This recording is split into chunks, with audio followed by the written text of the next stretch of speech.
आज Doubtnut app download करें। Doubtnut पर अपने सभी गणित, रसायन विज्ञान, भौतिक विज्ञान और जीव विज्ञान के डाउट्स का करो सफाया। बस प्रश्न की फोटो खींचो, एक ही प्रश्न को क्रॉप करो और तुरंत वीडियो सोल्यूशन पाओ। अभी डाउनलोड करें। हमारे पास दिया हुआ है कि तरंग का वह कौन सा गुण वही रहता है जब तरंग किसी सीमा को पार करती है। जैसे जब जल की तरंगे गहरे से उथले तल पर जाती हैं तो कौन सा ऐसा गुण होगा जो यहाँ पर परिवर्तित नहीं होता है।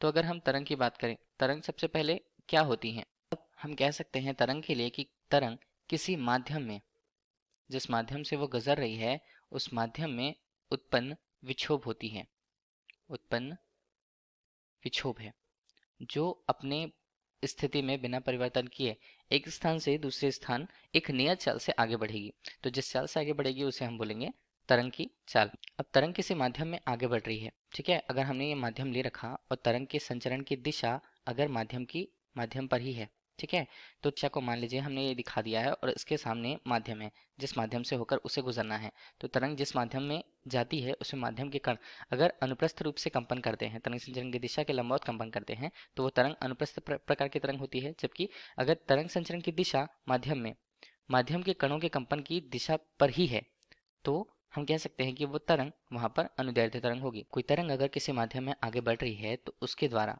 एक कंपन करने में लिया गया जो समय होगा उस बीच पे उसके द्वारा एक कंपन करने में तय की गई दूरी जो होगी, दूरी के रूप में हम उसे लैम्डा के रूप में प्रस्तुत करेंगे और उसे हम बोलेंगे तरंग की लंबाई एक तरह से, ठीक है। और इसके लिए जो समय लगा उसे टी के रूप में प्रस्तुत किया जाएगा। अब इस बीच में जितनी लंबाई उसने चली और जितना समय उसने लिया एक तरह से तरंग की चाल को ही प्रदर्शित करेगा।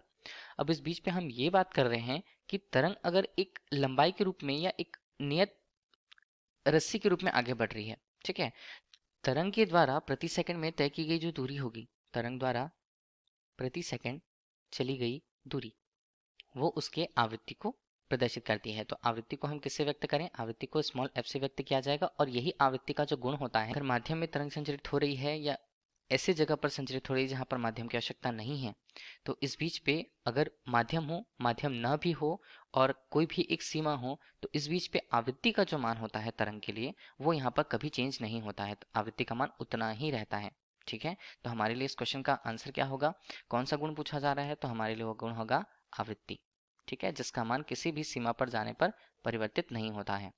Thank you. कक्षा 6 से 12वीं से लेकर नीट, IIT, JEE वो एडवांस के लेवल तक 1 करोड़ से ज्यादा छात्रों का भरोसा।